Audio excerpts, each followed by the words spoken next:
Hola, ¿qué tal? Los saludo con un gusto enorme. Yo soy Ethel Soriano. Gracias. Gracias por acompañarme aquí en Bien y Saludable. Pues fíjese que me da enorme gusto poder compartir los micrófonos con el doctor Fernando Petersen, secretario de Salud de Jalisco. Y vamos a hablar de cómo se maneja el tema de presupuestos y cómo se distribuye en la salud pública, que yo creo que es interesante saber cómo van esos caminos, cuáles son pues, los tropiezos o las cosas con las que luchan cada día para poder ofrecer una salud de calidad, podríamos decirlo así, la que merecemos todos, también en cuanto a la salud pública. ¿Cómo estás, querido Fernando? Hola, Ethel, qué gusto saludarte. Muy bien, muchas gracias. Yo feliz de compartir contigo, querido Fer. Sabes que te quiero mucho y que valoro también y admiro toda la labor que haces en pro de la salud de todo Jalisco. Y ahora queremos entender, porque tuve una clase contigo maravillosa que quiero compartir con el país entero. Entonces, parte de esto es ¿en qué te enfrentas día a día? ¿Con qué? ¿Cuáles son tus mayores retos? Bueno, es importante decir que la salud es un tema que abarca muchísimas áreas de la vida. Y entonces no es solo el manejo de los enfermos, Sí. sino que hay muchísimas áreas como puede ser la prevención, como puede ser ciudades saludables, Claro. como puede ser hospitales, como puede ser personal, como puede ser infraestructura, como puede ser equipamiento. Entonces, todo esto que hacemos todos los días, básicamente yo te diría que se puede reagrupar primero en tres grandes acciones. Uh-huh. La primera acción es la acción de rectoría, es decir, la toma de decisiones que tienen que hacerse para que el sistema esté funcionando de manera adecuada. Esto es la toma de decisiones de si se van a poner filtros, Sí. si se va a hacer un muestreo, si tenemos que, ¿cómo se llama?, ponernos el cubrebocas. Todas estas acciones son acciones de rectoría, Ok. que esas corresponden al gobierno. Uh-huh. Hay algunas áreas que son del gobierno federal, ellos son los que toman las decisiones y nosotros nos sumamos a estas acciones. Y hay otras acciones de rectoría que las tomamos en cada uno de los Estatal. diferentes estados de Uh-huh. acuerdo a lo que estamos viviendo. Ok. El segundo tema muy importante es el tema financiero. Ahí yo te diría que hay también básicamente dos fuentes de financiamiento. Una es una fuente federal y otra es la fuente estatal. La fuente federal proviene de lo que el Estado de Jalisco le envía a la Federación Sí. por concepto de impuestos y de acuerdo a lo que el presupuesto de la Federación tiene marcado, nos manda los recursos federales para que nosotros podamos trabajar. Y la otra parte son recursos que se generan en el Estado, que no se mandan a la Federación, sino que entran en un paquete de presupuesto con el Congreso de Jalisco Sí. y a partir de ahí se decide cuánto se va a mandar para cada uno de los diferentes capítulos. Uh-huh. El primero de los capítulos es el que lleva mayor parte del presupuesto, que es el capítulo que nosotros denominamos 1000, y es un capítulo que va a sueldos. Es decir, es el 70% de lo que se recibe, tanto federal como estatal, se va prácticamente a sueldos, De todo el a todo lo personal, que tiene sí. que ver con contrataciones de personal, todo lo que tiene que ver con prestaciones para el personal y bueno, básicamente servicios al personal. Hay otros capítulos que son 2,000, 3,000, 4,000, que finalmente lo que nos permiten es nos dicen hasta cuánto podemos invertir en diferentes áreas, cuánto se puede invertir En en equipamiento, infraestructura, se equipamiento, tiene que sí. meter infraestructura, cuánto se tiene que meter a diferentes cosas. Una Y pregunta, finalmente, Fer, pero aquí te voy a, antes del último punto, es ¿cómo sabes tú, por ejemplo, de este financiamiento, cómo se evalúa dónde necesitas mayores recursos? Bueno, como comentábamos, 70% se va a, ¿cómo se llama? A Capítulo sueldos. de personal, Sí, sí.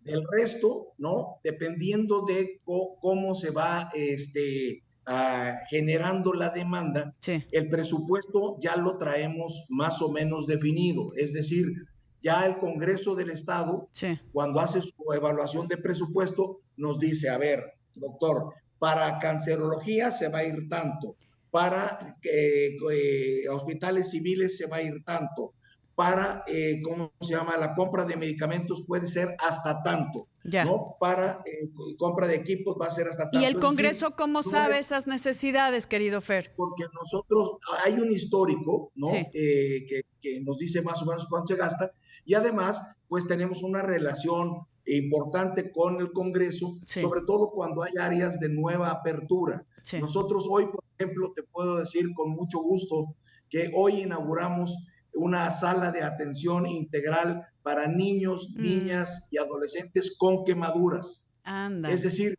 esta es un área nueva Sí. que tiene integrado toda un área de 36 camas de terapias intensivas e intermedias, quirófanos, equipamiento, con una inversión superior 63 millones de pesos en infraestructura, más de 110 millones de pesos en equipamiento. Y como esto es algo nuevo, era algo que nosotros tuvimos que presentar al Congreso del Para Estado que se para que autorice. hubiera una Sí. aprobación especial para Querido, esta construcción. querido Fer, me voy a una pausa, pero no sabes qué gusto me da que hoy podamos decirle a todo el estado de Jalisco que ya tienen su sala de quemados para niños, adolescentes, bueno, o sea, los pequeños, que déjame decirte que hice mi tesis en pacientes quemados, así que sí veo la gran necesidad que hay y obviamente estos pequeños que muchas veces son por errores de los padres, lo tengo que decir, por escaldadura, porque dejan ollas ahí a la intemperie y los pequeñitos caen.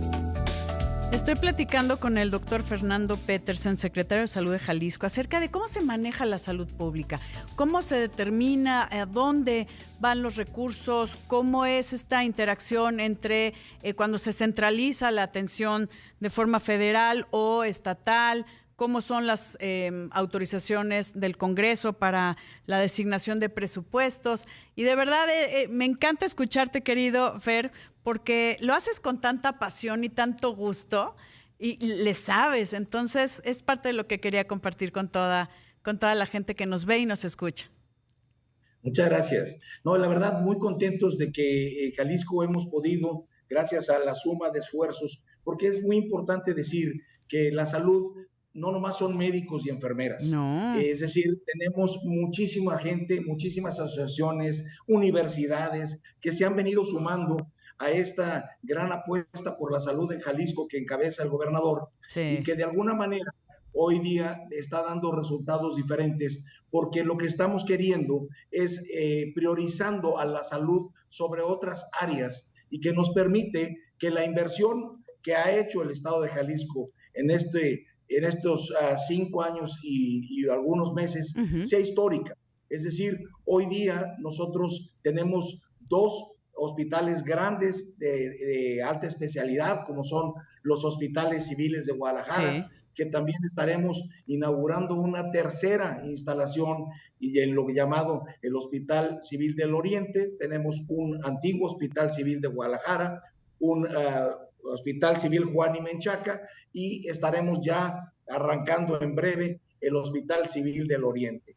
Esto implica pues prácticamente más de 68 especialidades, uh-huh, ¿no? Con cientos de consultas diarias. Podemos decir que solo el Hospital Civil de Guadalajara tiene más quirófanos que otros hospitales públicos y privados uh-huh, del país. Y entonces la verdad es que la atención de tercer nivel nos concentra prácticamente ahí. la Por otra especialidad, sí. parte, Uh-huh. exacto, tenemos un instituto jalisciense de cancerología que es un área muy especializada y que vamos a abrir un nuevo hospital regional de cancerología para aumentar la demanda de servicios que podemos estar ofreciendo ahí.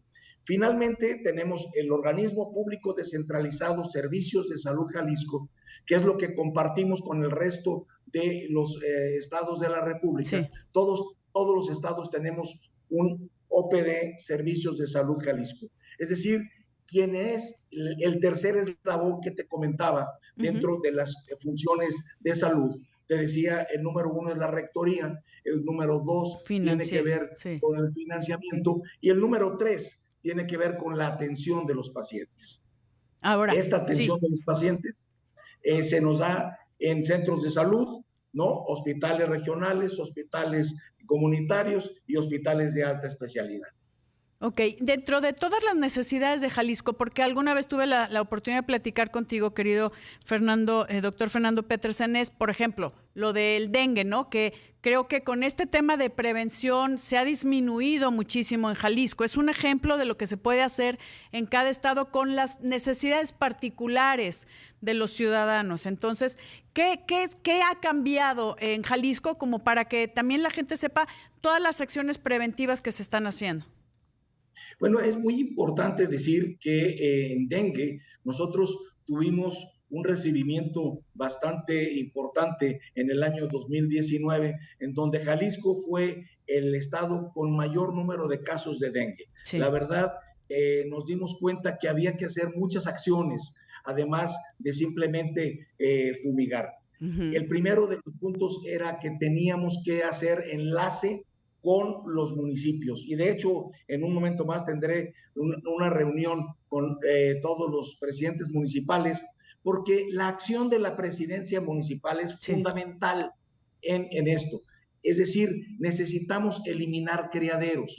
Mucha gente cree que el tema del dengue se resuelve fumigando. No. Hoy, desgraciadamente, países como Perú acaban de sacar una alarma, una emergencia sanitaria por el tema de dengue. Este es un año que va a ser un año difícil de dengue en todo el continente americano. Sí. Y entonces tenemos que empezar por acciones muy puntuales de salud pública, y eso habla de rectoría, en los cuales con los presidentes municipales tenemos que hacer acciones de lava, tapa, voltea, tira. En cada uno de los municipios tenemos que levantar los cacharros, ¿no? Todos los cacharros, tenemos que hacer una serie de cosas, y entonces es muy importante el tema de tener esta rectoría, ¿no? Ser verdaderamente rectores en los diferentes niveles de gobierno, tanto a nivel municipal como a nivel estatal, con otras secretarías. Tenemos un sistema transsectorial para, por ejemplo, el dengue, ¿no? Y por supuesto con la federación, en donde tenemos que tener, junto con Senaprece, una serie de acciones conjuntas que nos permita ir evaluando cómo está el país y cuáles acciones tendremos que hacer de manera de que los estados circunvecinos, y nosotros tenemos, por ejemplo, a Colima y a Nayarit, que tienen problemas, y tenemos que trabajar de la mano. Claro. Tenemos que trabajar todos juntos para poder ir solventando las problemáticas de salud pública que se van dando en los diferentes estados. Sé que bajaste el número, por ejemplo, si eras de los estados con mayor dengue, con hacer estas acciones, ¿no? Preventivas, que no nada más es fumigar, sino lo que dices, lava, tapa, voltea y tira, o sea, desde llantas viejas hay tiradas, cacharros que hacen charcos, ¿no? Que es donde pues ahí está todo el tema del dengue, pues, ¿no? Como las larvas y demás. Por supuesto. Y algo bien interesante es que las larvas, los huevecillos, más que las larvas, los huevecillos pueden durar un año. ¡Ay! Es decir, los pueden poner este año, y si tú no lavas ese lugar, el año que entra, ahí están. Cuando vuelvan las aguas, pueden eclosionar esos huevecillos, salir larvas y salir mosquitos. No, bueno. Entonces, por eso son acciones que tenemos que hacer de forma constante y permanente, y por supuesto que de la mano con los ciudadanos, y por supuesto que de la mano con los municipios, para poder alcanzar verdaderamente los objetivos. Decirte que en el 18, Jalisco fue el primer lugar en el número de casos por dengue, y ahora estamos en el lugar número 14 en todo el país. O sea, imagínate todo lo que bajaste, con acciones preventivas, además de todo, y obviamente con el apoyo de la ciudadanía, que eso es súper, súper importante. Esto es trabajo de todo. Qué interesante todo lo que estamos platicando con el doctor Fernando Petersen, secretario de Salud de Jalisco. acerca de la rectoría, cómo el tema del financiamiento, autorizaciones, el porcentajes de presupuesto en salud que son de forma estatal o federal y obviamente la atención de pacientes que en relación a las necesidades que ustedes como profesionales, querido Fer, ven en toda la población. En este ejemplo, ¿no? Hablando de salud pública que estamos hablando, pero ahora pues a través de ti que estás comandando pues la salud de Jalisco, pues qué padre entenderlo, ¿no? Y algo que te quiero preguntar, y lo comentamos la vez pasada que tuve la oportunidad de platicar contigo, es ¿cuánto se destina para prevención? Tenemos una idea, yo creo que como ciudadanos equivocada, de que nada más tenemos que atendernos cuando tenemos algún padecimiento o cuando ya, y en muchas ocasiones cuando ya es tarde, ¿no? ¿Qué nos falta entender para hablar de prevención, que es mucho más económico? Como Estado, te ahorrarías muchísimo dinero en la atención de pacientes en este tercer rubro si hiciéramos prevención, pero esto como compromiso, como ciudadanos, ¿no? Sí, yo creo que es muy importante tu punto, Ethel, y yo creo que lo que tenemos que hacer es trabajar mucho con las instituciones, tanto municipales como con la sociedad civil. Nosotros también la semana pasada sacamos la propuesta de ley en el sentido de sobrepeso y obesidad. Sí. Aquí es importantísimo decir que hay una carpeta laboral, hay una carpeta escolar, hay una carpeta de salud, hay una carpeta municipal y una de gobernanza que nos permite que nosotros podamos hacer verdaderamente prevención de algunos de los temas que hoy día son temas de salud pública, como son obesidad y sobrepeso. Ese es un tema fundamental que hoy día en Jalisco también ya lo estamos tratando. Que a mí me parece, de verdad, ya es un compromiso, porque no nada más es echarle la culpa a ustedes, Fer, como representantes del gobierno, ¿no? Y que le mandamos un gran abrazo a nuestro querido gobernador Enrique Alfaro, pero necesitamos tener el compromiso nosotros, no podemos nada más, es que el gobierno no me da, no hay. ¿Y qué haces tú para no causarle tanto gasto al gobierno, no? Esa es la realidad, porque no va a haber dinero que alcance. No hay dinero que alcance, pero además es importante entender que la salud es lo más valioso que tenemos. Sí. Si no aprendimos eso de la pandemia, realmente va a ser muy difícil que hayamos aprendido algo más. Sí. Simplemente, si podemos concluir que la salud es lo más importante que tenemos en la vida, creo que el aprendizaje de la pandemia será algo trascendente. Estoy de acuerdo. Si no, de verdad, ojalá que no tengamos que tocar fondo otra vez para poder aprender lo que necesitamos aprender, que la salud, y siempre lo voy a decir, la salud como la libertad, no la valoras hasta que la pierdes. Y ahí sí, a ver qué pasa, ¿no? Esto es un compromiso y tenemos que hacerles caso a ustedes, los médicos, de, a ver, ¿por qué el ejercicio? ¿Por qué dejar el tabaco, bajarle el consumo de alcohol o eliminar el consumo de alcohol? ¿Por qué mejorar la alimentación? Hay un todo que va desarrollándose, todo el tema de las enfermedades crónico-degenerativas, diabetes, hipertensión, síndrome metabólico, tú lo sabes bien, Fer, eso es lo que más cuesta. Claro, y es importantísimo, perdón que te interrumpa, es importantísimo el tema de hacer ejercicio. O sea, no es nomás hacer dietas. Hay que tener espacios saludables, hay que tener espacios donde la gente vaya a hacer ejercicio, camine, tenga recreación, porque necesitamos que el movimiento sea la base de toda nuestra punta para poder desarrollar esto que queremos de evitar sobrepeso y obesidad. Así es. Yo te agradezco enormemente, doctor Fernando Petersen, secretario de Salud de Jalisco, que nos hayas permitido tener esta comunicación y poder compartir a todo el país todo lo que necesitamos saber sobre la salud pública. Te mando un gran abrazo, un besote y todo mi agradecimiento, querido Fer. Gracias, gracias, gracias. Muchas gracias. Un placer. Gracias, queridos amigos. Gracias, doctor Fernando Petersen. Yo soy Ethel Soriano y por favor, para estar bien y saludable, haga un compromiso con su propia salud y cuídese.